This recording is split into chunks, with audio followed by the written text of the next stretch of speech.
Today, the latest weapons, coupled with the fighting skill of the American soldier, stand ready, on the alert all over the world to defend this country, you, the American people, against aggression. This is The Big Picture, an official television report to the nation from the United States Army. Now, to show you part of the big picture, here is Sergeant Stuart Queen. History has put to our generation a great challenge. The challenge of building a world in which peace will be secure. Not merely for a long time, but we hope forever. Peace has become the major concern of all the people of the world. The price of peace in this atomic era is strength and constant readiness to defend ourselves and our homes from any aggression. A single blow can today destroy the mightiest nation if the blow is allowed to fall. The complex, far-flung network of preparedness by which America keeps itself ready to fend off such a blow is the story behind today's big picture. The story of America's strength in a troubled world is a story which might begin high in the mountains of Colorado, in the Combat Operations Center of the Continental Air Defense Command. 24 hours a day in this room, men of all America's armed forces keep vigil over the skyways which approach our continent. At the end of those aerial highways surrounding our major cities and industrial centers are swift, deadly products of the electronic age, the teeth of our defensive system.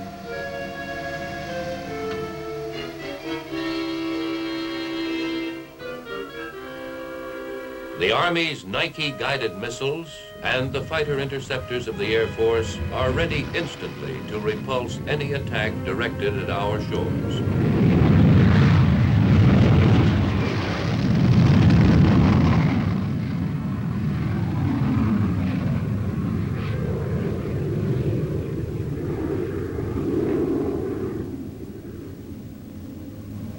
No less important than the fighting teeth of this system, however, are its eyes and its ears. Along our coasts and at strategic locations inland is a vast radar complex eternally scanning the sky. In strange metal framework rising from the ocean floor 100 miles off our Atlantic coast, radar is at work in these Texas towers, so named because they resemble the offshore derricks of the tideland oil regions.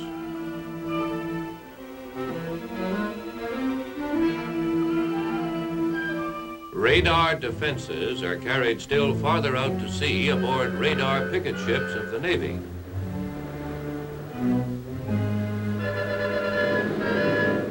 In the flying radar platforms of the Air Force, the giant Constellation early warning planes, the search, the relentless scanning goes on always.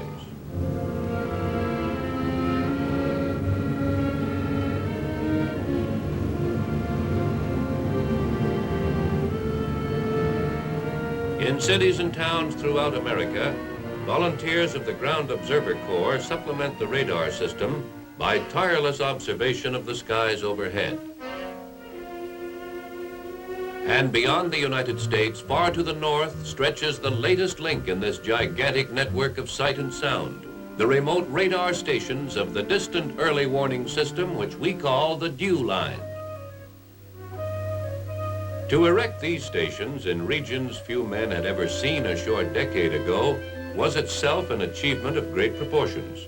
To man them, to keep them operating, to bring in adequate food, clothing, and equipment is another gigantic task, and a continuous one. The job of carrying supplies and equipment to those remote Arctic stations belongs to the Army Transportation Corps.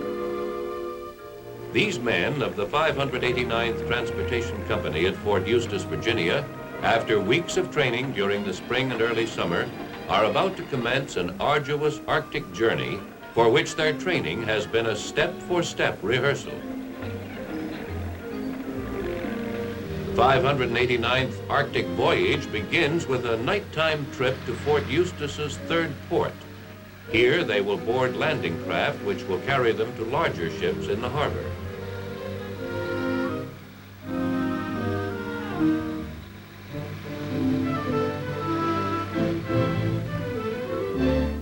For these men of the Transportation Corps, moving shiploads of supplies far into the Arctic Circle was to be a somewhat new experience, but one they could take in stride. Their pre-dawn rising ends with an early morning trip down the St. James River.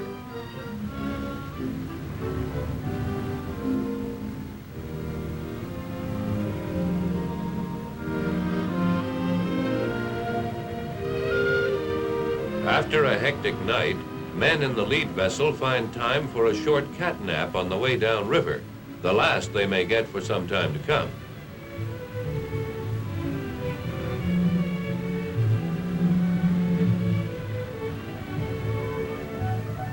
Back at the third port docks, a steady stream of men and equipment enters the landing craft for a trip downriver to the harbor. An army may travel on its stomach, as Napoleon once remarked, but the Army Transportation Corps now moves the United States Army, its food, ammunition, and materiel by every type of conveyance from truck to helicopter. The Transportation Corps this year celebrates its 15th anniversary as a permanent branch of the Army. Fully loaded, the LCMs and the LCUs head out for sea. Their ultimate destination is the USS Shadwell, waiting in the harbor. The Shadwell is a type of vessel known as a landing ship dock and promises to be something of an experience for those who have never seen one.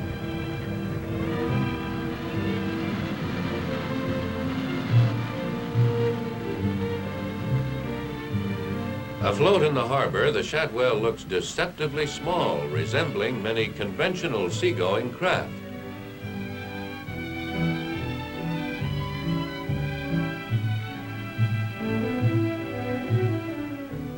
As the landing boats move under their own power straight into the Shadwell's interior, the big ship begins to display her true girth and some of her unique qualities.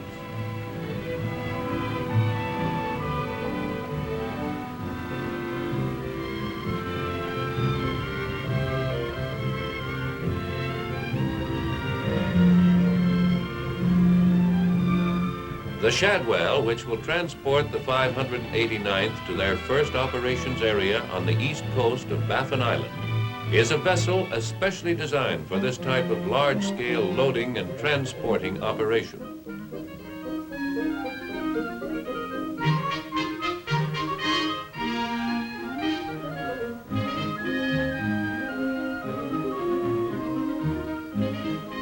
Men can board with their equipment clean and dry regardless of the weather outside. Under combat conditions, they would also be protected from shrapnel and small arms fire.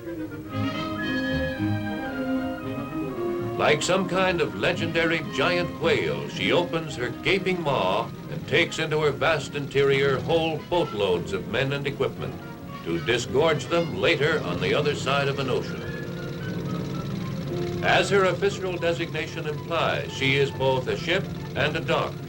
Operations performed with such a vessel are at once fast, efficient, and safe. In the choppy ice-filled waters of the Arctic Circle, the Shadwell will provide a warm, snug haven to the men ferrying equipment and supplies to the shore.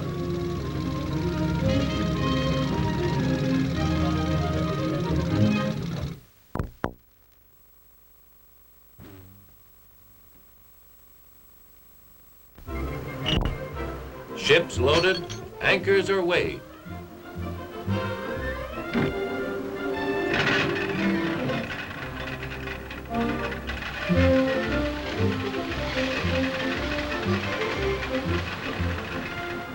The Shadwell, in company with sister ships, oil tankers, and escort vessels, sets out for points north in a scene reminiscent of wartime convoys.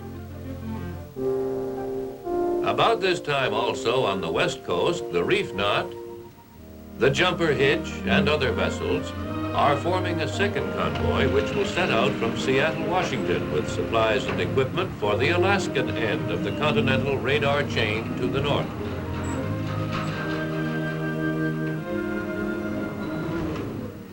The attention of the world today is focused on the desolate wastes of the Arctic. We know it now as a strategic nerve center, a bleak wilderness which is one of our major defense outposts. Throughout the foreseeable future, men like these will be making the long trek north with food and material. From Seattle and from Eustis, Virginia, a large contingent of soldiers demonstrating that the Army, too, goes down to the sea in ships.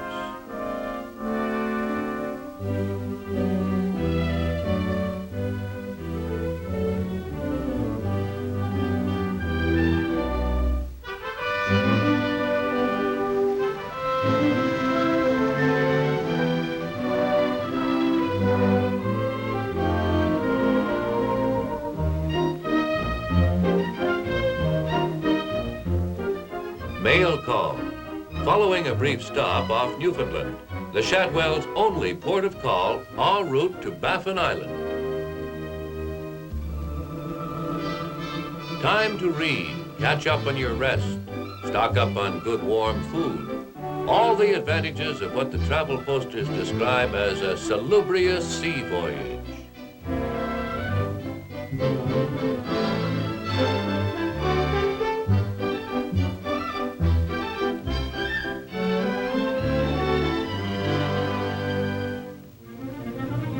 Brevoort Harbor, the tip of Brevoort Island, just off the southeast coast of Baffin Island. To the east is Greenland, to the north, the Arctic Circle. Here begins our first unloading operation.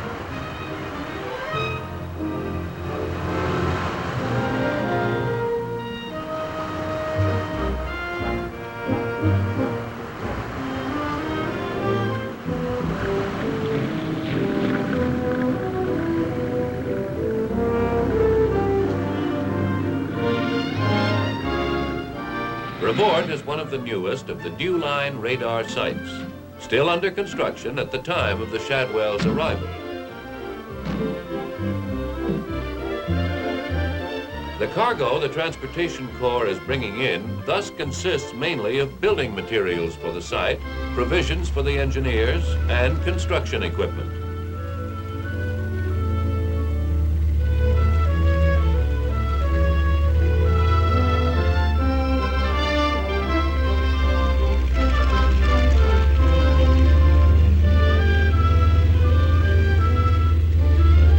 We are still south of the Arctic Circle, but not much.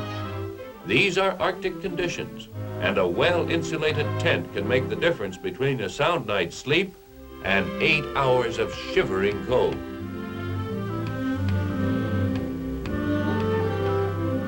From the Kingsport Victory, which rendezvoused with the Shadwell off Brevoort Island, there comes a steady flow of supplies and equipment.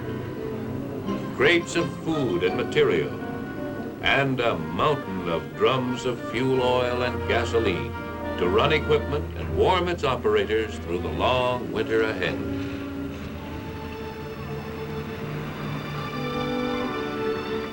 When it comes to moving freight, these men are unsurpassed.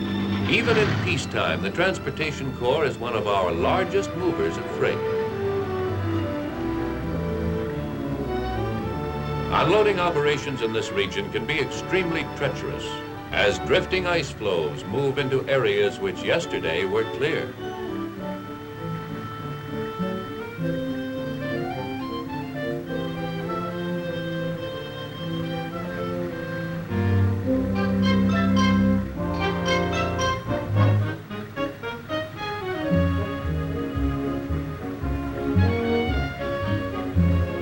Average year may see the Corps transporting 18 million tons of freight to or from some overseas area.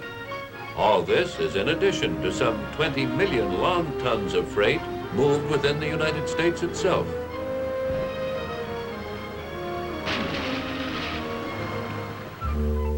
The site supervisor for the civilian contracting firm which is building this dew line station, Mr. Thomas Smith, comes down to the shore to greet Major Rudis, the 589th Transportation Company's commander.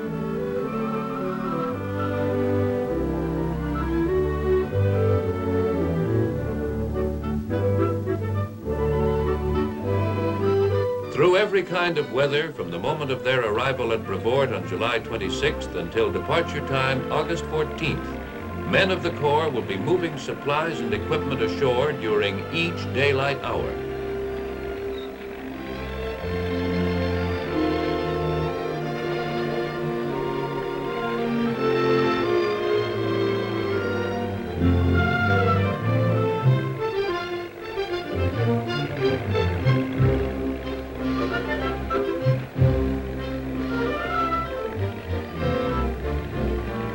In most of the dew line areas, delivery of supplies can normally be accomplished only during the few weeks in summertime when the ice moves away from the shores sufficiently to permit ships to land and disgorge cargo.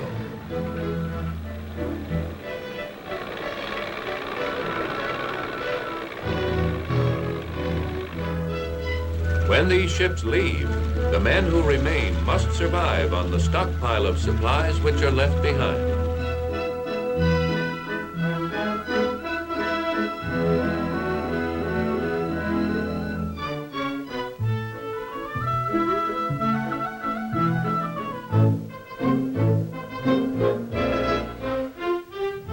August 14th, on schedule, the 589th has completed its stockpiling operation and begins the next big job, reloading men and equipment for the second leg of the voyage.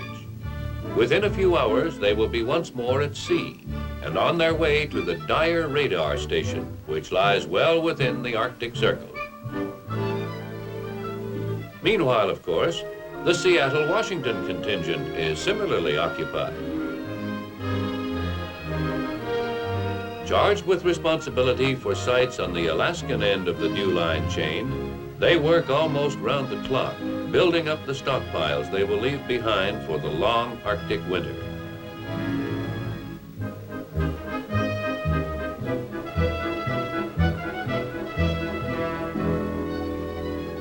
The polar ice pack pulls away from Alaskan shores only during the midsummer. The job must be finished before it returns.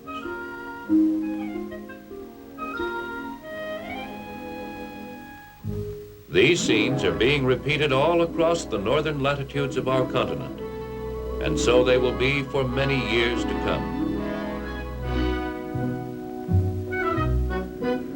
To the east, the convoy carrying the 589th and their companion units is nearing the Arctic Circle. Crews of the USS Shadwell and the icebreaker East Wind exchange maps and navigational information as they near the frequently treacherous waters of the Arctic.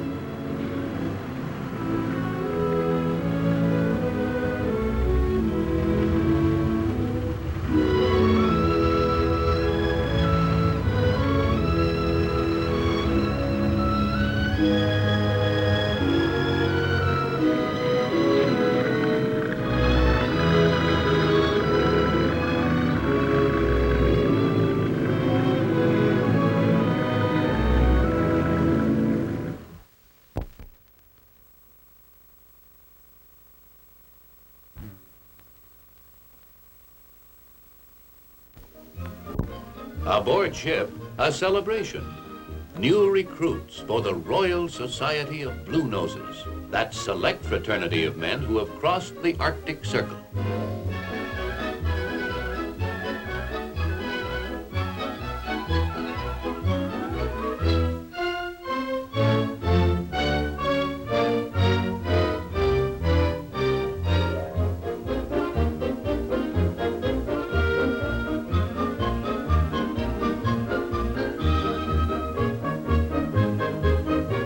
The celebration is short, for we are now in iceberg country.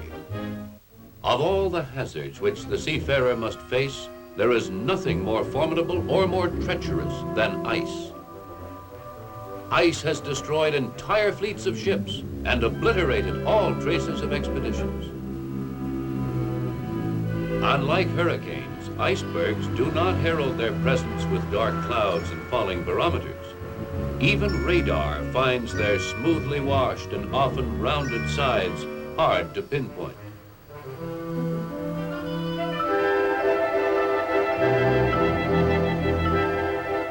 The icebreaker East Wind, a Coast Guard escort vessel, breaks a path through 30 miles of scattered ice floes which lie between the Shadwell and her destination.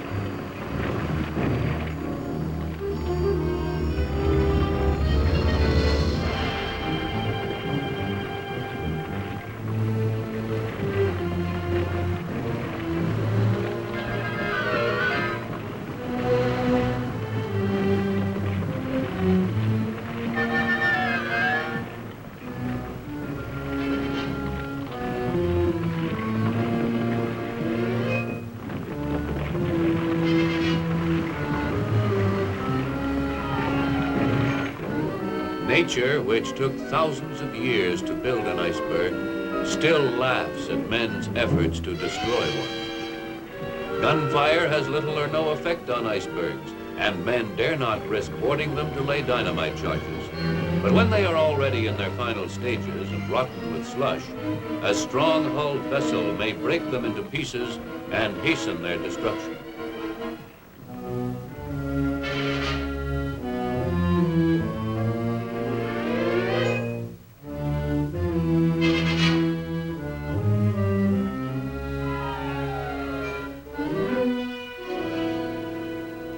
From Alaska through the Arctic regions of Canada to the shores of Baffin Island, new men, strange vessels, new activities arriving in the wake of the short and peaceful Arctic summers.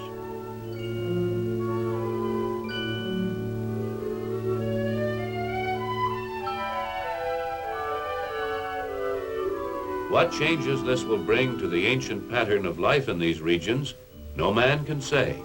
One thing, however, seems clear. Here is tangible, visible evidence of a shrinking globe, of a world contracting in size. What was once a rare occasion, the arrival of a stranger, is now a common event. 20th century civilization, with its complexity, its strife, and its promise for the future, has come to the frozen north.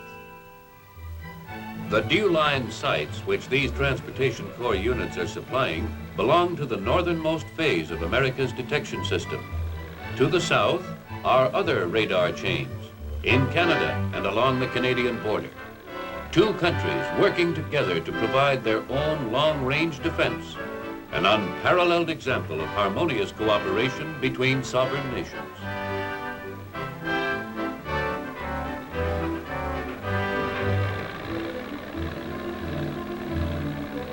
The Transportation Corps of the United States Army is among the first to start operations and the last to cease them in time of war or national emergency.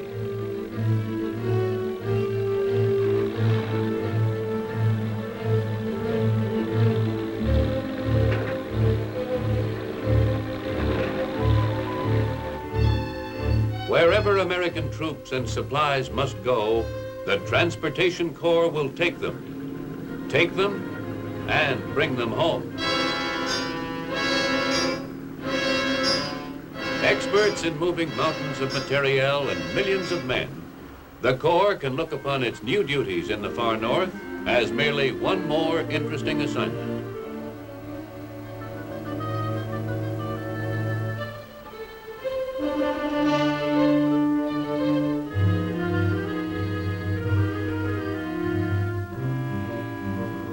The immemorial proprietor of these northern regions, the Eskimo, finds the operation as interesting as the men of the Transportation Corps find him.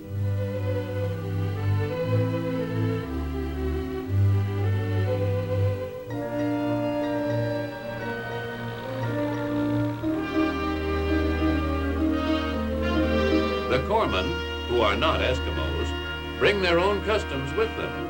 One of these is hot coffee on a cold day. In the era of intercontinental airplanes, the polar ice cap, once a barrier, has become an open highway. To see that this highway does not become the route of a hostile airborne foe is the objective which brings these men north. Thanks to Operation Dewline, remote regions of the Arctic have seen more visitors in a single summer than all their previous history. Visitors who may soon turn toward their homes in the south, rich with new experience.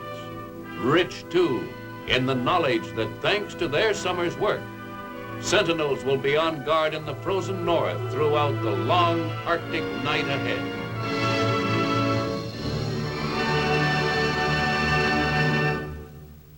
In scarcely 100 years since the covered wagons of our pioneers last moved westward, America's frontiers have truly disappeared, not only in the west, but in the north as well. The frozen Arctic is today a link in our vast chain of defense, a chain kept strong by many hard-working individuals, not the least of whom are the much-traveled men of the Army Transportation Corps. Now this is Sergeant Stuart Queen, inviting you to be with us again next week for another look at your Army in action on The Big Picture. The Big Picture is a weekly television report to the nation on the activities of the Army at home and overseas. Produced by the Army Pictorial Center, presented by the United States Army in cooperation with this station. You too can be an important part of the big picture. You can proudly serve with the best equipped, the best trained, the best fighting team in the world today, the United States Army.